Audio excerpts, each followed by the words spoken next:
The Big One Alert. Mga lugar sa South Luzon na dapat maghanda Calabarzon, Laguna. Dumadaan ang West Valley Fault sa ilang bahagi. Mataas ang panganib. Cavite. Malapit sa fault system, posibleng makaranas ng malakas na lindol. Rizal, kabilang sa mga direktang dadaanan ng West Valley Fault. Batangas and Quezon. Nasa seismic zone, posibleng makaranas ng matinding aftershocks at tsunami risk dahil sa proximity sa dagat. Mimaropa, Mindoro. Aktibo ang Central Mindoro Fault. May kasaysayan ng malalakas na lindol. Marinduque, Romblon, Palawan.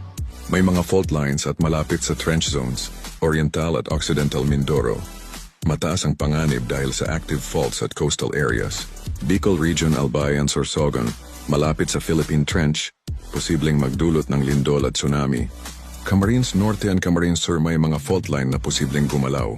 Catanduanes and Masbate. Masbate ay kilala bilang seismically active. Huling gumalaw ang fault dito ilang dekada lang ang nakalipas. Dapat gawin ngayon, maghanda ng go bago. Emergency kit, alamin ang evacuation plan ng pamilya. Magpa-assess ng bahay gusali, lalo na kung malapit sa fault line. Makipag-ugnayan sa barangay at LGU. Iwasan ang pagtira sa landslide at fault line areas.